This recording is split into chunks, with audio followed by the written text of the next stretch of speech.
Halo warga intelektual sekalian, beberapa hari yang lalu Edis TV sedang menggagas yang namanya Rumah Apologet. Apa itu Rumah Apologet? Kenapa Edis TV bikin Rumah Apologet? Apa tujuannya? Apakah tujuannya untuk supaya umat Kristen itu bebas berapologet gitu, ya ada badan hukumnya dan lain sebagainya? Apa sebenarnya makna daripada Rumah Apologet? Kemudian ya, kalau saya perhatikan ya, mayoritas di Konoha itu ya, saya melihat agama mayoritas di Konoha itu kadang geli sendiri ya kalau saya melihatnya. Kenapa? Karena orang-orang seperti si Juma ya, kemudian apologet-apologet lainnya, menurut saya ini sesuatu hal yang janggal gitu. Apa sih pengertian daripada apologet itu? Apologet itu artinya pembelaan ya. Jadi si Juma bela apa gitu? Bela Islam. Bukankah Islam itu mayoritas di Indonesia? Kenapa dia harus ngebela Islam? Bukankah mayoritas itu di suatu negara itu biasanya berkuasa? Di mana-mana saya melihat mayoritas itu lebih superior. Lalu kenapa Bang Jumang berapologet? Apa yang dia bela? Bukankah Islam itu sudah banyak pemeluknya di Indonesia? Lalu ngapain mereka bela Islam? Apakah agama Islam itu lemah atau tidak? Kenapa mereka harus bela gitu? Ini menurut saya itu sesuatu hal yang membingungkan gitu ya. Apologet itu artinya pembelaan. Kenapa Bang Juma membela agama Islam? Padahal kan Islam itu kan mayoritas. Di mana-mana mayoritas itu tidak perlu dibela. Karena apa? Karena justru mayoritas lah yang membela minoritas. Tapi ini kan kebalik-balik ya. Justru mayoritas membela agamanya sendiri kan lucu ya kan. Jadi menurut saya ini nggak masuk akal. Ada semacam kejanggalan gitu. Ada semacam cacat logika yang sangat parah di sini ya. Kemudian ya, kalau saya perhatikan, ada semacam jebakan-jebakan dalam dunia apologet. Jadi kalau kita jeli itu, ya sisi gelap daripada dunia apologet ini sangat berbahaya sekali. Makanya saya sangat menghindari yang namanya live TikTok. Saya tuh sering diajak live TikTok guys. Tapi saya selalu menolak. Kenapa? Karena takutnya nanti saya keceplosan gitu dalam berargumen. Kita nggak tahu kan, kita nggak bisa ngedit kan. Kalau misalnya video seperti ini kan bisa diedit itu. Misalnya kita keceplosan ngomong apa gitu, masih bisa diedit. Tapi kalau di TikTok kan nggak bisa diedit. Jadi ada semacam kejanggalan ya, atau ada semacam sisi gelap daripada dunia apologet di Indonesia kalau saya perhatikan. Nah, yang jadi pertanyaan, kenapa mayoritas agama di Konoha itu atau agama Islam yang ada di Konoha itu suka berapologet?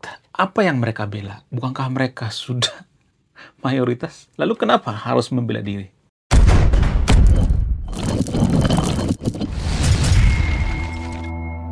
Asal muasal kenapa Bang Cuma itu terjun ke dunia apologet itu sebenarnya karena kekesalan daripada Bang Juma, di mana teman-teman dari Bang Juma ini banyak yang pindah ke agama Kristen. Dari situ asal muasalnya.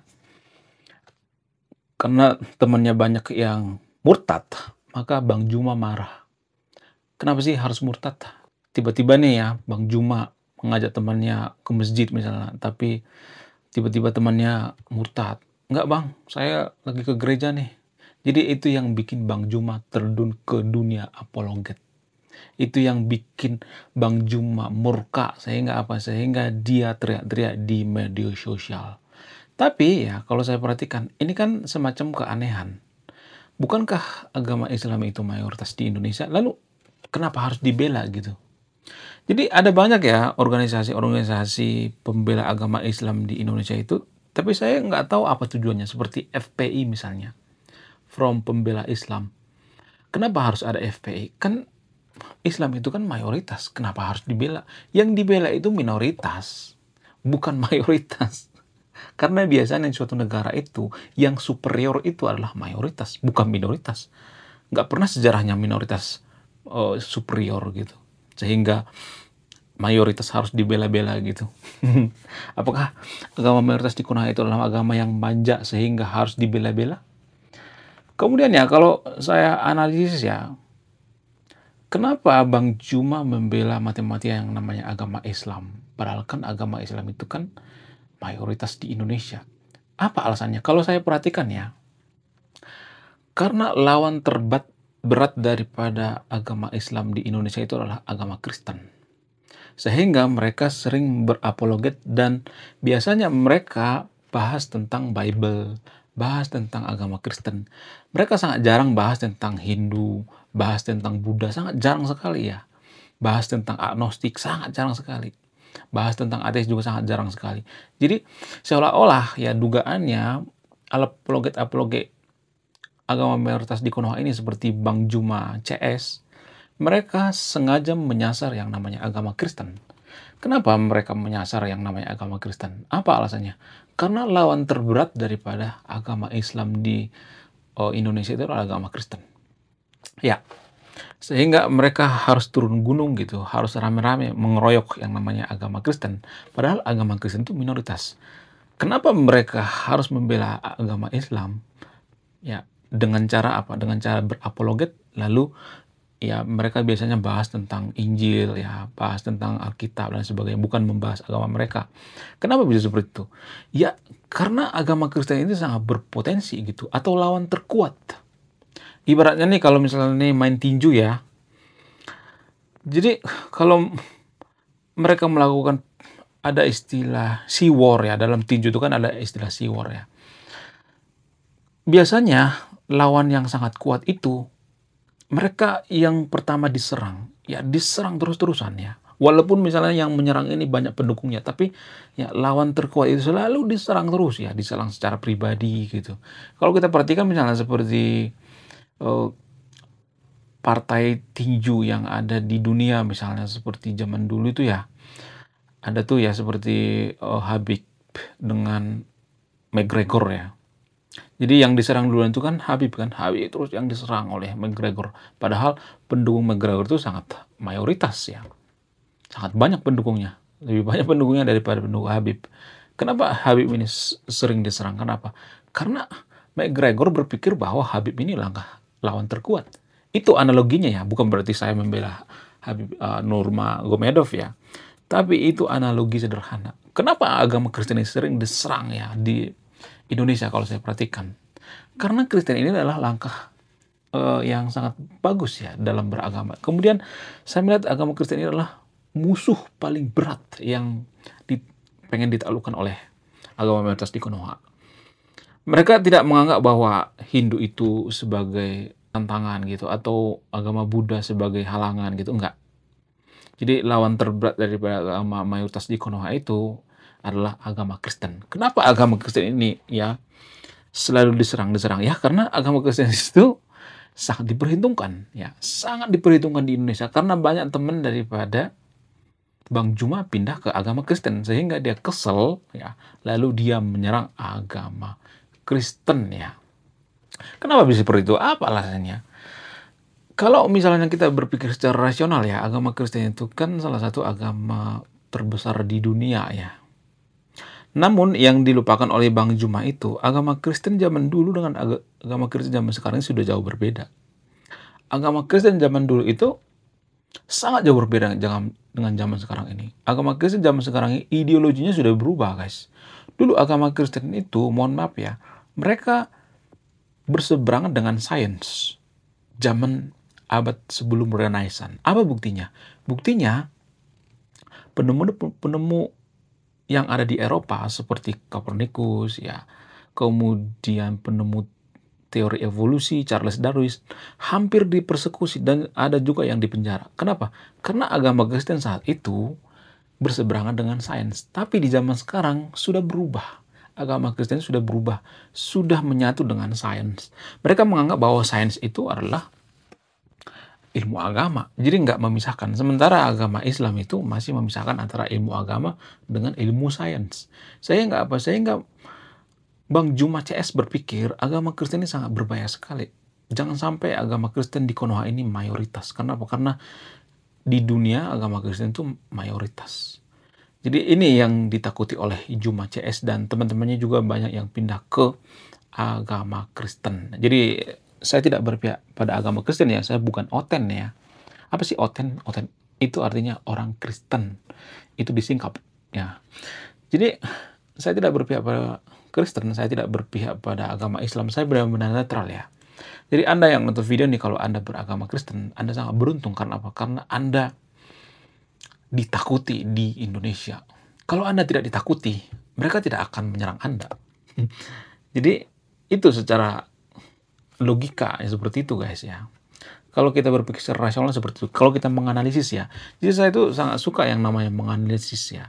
Saya sangat penasaran terhadap suatu hal. Kalau misalnya ada sesuatu hal, fenomena baru, saya tuh berpikir biasanya sangat keras gitu. Apa sih dibalik daripada fenomena ini? Jadi saya tidak pernah yang namanya menelan bulat-bulat. Misalnya nih ada suatu pernyataan saya telan bulat-bulat, saya tidak seperti itu ya. Sama seperti yang terjadi di Indonesia. Kenapa Bang Juma CS sibuk membela agama Islam? Dan dugaannya mereka sering bahas yang namanya kitab suci, ya, kitab suci agama Kristen dan lain sebagainya. Ya, seolah-olah mereka menyerang agama Kristen. Itu artinya menandakan bahwa agama mayoritas di Konoha ini sangat-sangat lemah sekali. Agamanya Bang Juma ini sangat lemah sekali. Kenapa? Kalau agamanya nggak lemah, ngapain dibela ya kan? Ngapain coba? Hanya agama yang lemah yang harus dibela-bela. Kalau agama itu sudah kuat, ngapain dibela-bela? Saya tidak pernah melihat ya, misalnya di agama mayoritas Kristen misalnya, contoh misalnya ya, kita ambil misalnya di Brazil. Saya nggak pernah melihat di Brazil itu ada apologet agama Kristen, membela agama Kristen. Nggak pernah. Nggak pernah saya melihat. Tidak pernah.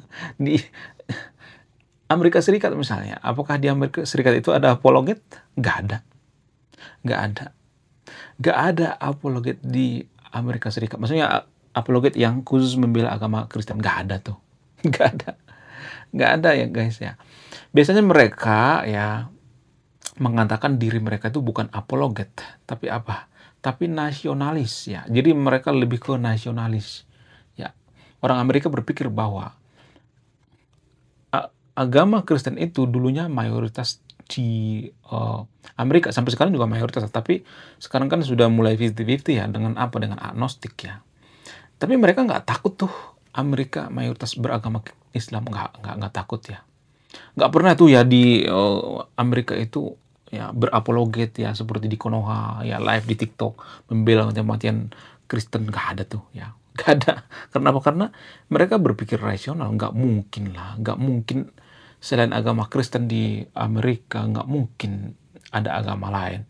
Karena gini guys ya, orang-orang Amerika itu orang-orang yang terpelajar guys. Jadi mereka itu menerima agama itu nggak ngasal-ngasal. Kenapa agama Kristen diterima di Amerika? Karena mereka berpikir Yesus itu rela meninggal demi apa? Demi menebus dosa manusia. Kurang baik apa coba Yesus itu? Kurang mengasihi apa coba umat Kristen? Bahkan diduga ya, yang membunuh salah satu aktivis yang kemarin yang didor itu, yang di Amerika itu ya, siapa namanya itu, Kirk ya. Istrinya memaafkan guys. Ini bukan kaleng-kaleng, saya tidak ngarang-ngarang sendiri, cek data. Istri daripada yang dibunuh ini ya memaafkan. Saya tidak berpihak pada agama Kristen ya. Itu menandakan bahwa agama Kristen itu agama kasih. Bayangkan ya, suaminya dibunuh tapi ya istrinya memaafkan. Saya tidak sedang membela agama Kristen, tapi pada faktanya seperti itu. Kalau misalnya agama Islam seperti itu ya, misalnya nih agama Islam misalnya nih ada dibunuh nih ya ustadz misalnya nih ya, ibaratnya, terus istri daripada ustadz ini memaafkan misalnya yang membunuh. Aduh, saya itu sangat salut sekali guys. Waduh, saya akan menyembah dia. Ya, saya akan mencium kakinya kalau ada. Tapi kan jarang-jarang ya kalau saya perhatikan. Jadi kalau benar saya katakan benar, kalau salah saya katakan salah. Saya benar-benar netral. Saya tidak berpihak pada agama tertentu, saya tidak oten ya. Saya bukan Kristen ya. Jadi kalau benar saya katakan benar, kalau salah salah gitu. Jadi di Amerika itu tidak ada yang namanya apologet seperti di Konoha, seperti Bang Juma CS gitu ya, rame-rame ya bikin semacam aliansi gitu, bikin organisasi dan sebagainya, sehingga mereka bebas berapologet, bebas ngata-ngatain agama sebelah ya. Dan ini juga yang jadi kendala Edis TV di Amerika. Beberapa hari yang lalu Edis TV sedang presentase ya di Amerika. Dia mengatakan tujuannya untuk membangun yang namanya rumah apologet non-profit. Non-profit artinya nggak nyari ini ya, nggak nyari sumbangan gitu. Ya, maksudnya ketika nanti rumah apologet itu dibangun, ya mereka membela iman Kristen itu tidak nyari duit ya. Itu istilah non-profit. Tapi kalau misalnya Edis TV bangun rumah apologet di Amerika itu ada semacam kendala. Apa itu? Karena orang Amerika itu berpikir bahwa kalau misalnya membela agama Kristen itu di Amerika itu kan suatu hal yang konyol. Biarkan agama itu membela dirinya sendiri. Jadi orang Amerika berpikir seperti itu, guys. Nggak seperti Konoha gitu ya, berusaha membela agamanya mati-matian gitu ya. Dan mengata-ngatai agama sebelah ya, itu kan sangat lumrah ya di Konoha ya. Seperti Mr. Jakar turun yang kemudian dikawal polisi, ya bebas ngata-ngatain agama lain, ya menurut mereka itu kan dakwah ya. Tapi kalau di Amerika nggak bisa seperti itu, nggak boleh ya. Bahas agama di tempat umum nggak boleh. Di Amerika itu dilarang keras. Dan itu yang menjadi kendala Edis TV menjadikan rumah apologet. Ya mudah-mudahan kesampaian ya, karena kalau misalnya izinnya keluar ya, maka pemerintahan Amerika melindungi ya Edis TV CS yang ada di Amerika. Ya semoga ya. Saya juga tidak mendukung Edis TV yang melakukan apologet ya, rumah apologet. Tapi ya kalau misalnya umat Kristiani pengennya seperti itu nggak jadi masalah, asal jangan mengganggu orang lain. Ya. Nggak jadi masalah, saya tetap dukung ya. Kemudian ya, kalau saya perhatikan di Konoha itu ada semacam jebakan Batman yang tak kasat mata yang jarang kita sadari. Jadi di antara sahabat yang ini beruntung ya saya menjelaskan ini ya. Beruntung Anda nonton video ini sehingga Anda tidak terjerat ya. Jadi kalau live itu beda dengan kita bikin video seperti ini. Kalau kita bikin video seperti ini kita bisa sensor, kita bisa cut gitu ya, kita bisa kurangi ya dan lain sebagainya. Jadi kalau misalnya ada nada-nada yang sensitif bisa cut gitu. Sementara kalau di TikTok, kalau kita live ya, kemudian kita dipancing ya, dipancing oleh isu PI gitu ya, dipancing emosinya kita biar keluar, maka kita bisa emosi. Ketika kita emosi, itu direkam dan kita dilaporkan, maka selesai sudah. Jadi hanya orang yang bisa mengontrol emosi, ya, yang bisa live TikTok berapologet. Ya, jarang-jarang seperti Edis TV. Ya, karena Edis TV ini sangat-sangat sabar sekali saya melihatnya. Makanya dia cocok jadi apologet, sangat cocok sekali ya. Sepertinya Edis TV ini terlahir seorang apologet ya. Kemudian ya kalau saya perhatikan ya ada beberapa korban-korban daripada korban live TikTok seperti anak Batak ya. Marga apa itu namanya? Marga Simamora ya. Sampai sekarang masih di penjara itu. Karena apa? Karena ya kepancing waktu live TikTok. Mereka sengaja memancing-mancing gitu. Biar kita marah, lalu mereka rekam dan dilaporkan. Selesai sudah. Tapi kalau mereka yang marah-marah, ya mereka menginjak-injak kitab suci agama Kristen dan lain sebagainya ya, seperti Tuan Logika ya, diduga Tuan Logika melakukan seperti itu guys ya, diinjak-injak kitab suci agama minoritas. Nggak ada tuh yang laporin. Kenapa? Karena jumlah mereka gede, jumlah masanya banyak, mereka dilindungi oleh undang-undang. Jadi undang-undang ini ya hanya berpihak pada mayoritas kalau boleh jujur ya. Makanya saya katakan ngapain sih orang-orang seperti ini membela agama mayoritas, kan mereka sudah mayoritas, ngapain dibelain? Wong sudah banyak kok ya yang memeluk agama Islam, ngapain harus dibelain? Jadi menurut saya ini semacam keanehan ya. Ini blunder yang sangat fatal ya. Karena gini guys ya, semakin kita membela sesuatu itu ya, kita nih membela sesuatu hal nih ya, misalnya ada teman kita nih kita belain terus ya, maka itu artinya teman kita ini sangat lemah. Kalau dia nggak lemah, dia harus bisa membela dirinya sendiri dong ya. Kalau dia kuat ya, harus membela dirinya sendiri. Justru karena dia lemah gitu. Jadi menurut saya agama mayoritas di Konoha ini sangat lemah sekali ya. Kenapa agama mayoritas di Konoha ini lemah? Apa alasannya? Ya karena ada berbagai faktor ya. Yang pertama itu karena pengaruh daripada zaman ya, kalau saya perhatikan ya. Sains dan lain sebagainya. Makanya agama mayoritas di Konoha itu selalu anti terhadap sains ya. Kenapa? Karena itu adalah musuh utama daripada agama mayoritas di Konoha. Kalau umatnya berpikir rasional ya, berpikir logis dan lain sebagainya, maka akan banyak umatnya yang berpindah agama. Itu yang mereka takuti. Sehingga apa? Sehingga mereka yang bikin yang namanya apologet gitu. Dan cenderung saya melihat ini ada semacam standar ganda ya, berpihak pada mayoritas. Hukum selalu berpihak pada mayoritas, dimanapun itu berada. Nggak hanya di Konoha, di negara manapun seperti itu ya. Oke, sekian video ini. Terima kasih sudah menyimak dan memahami. Saya kaum intelektual, salam rasional.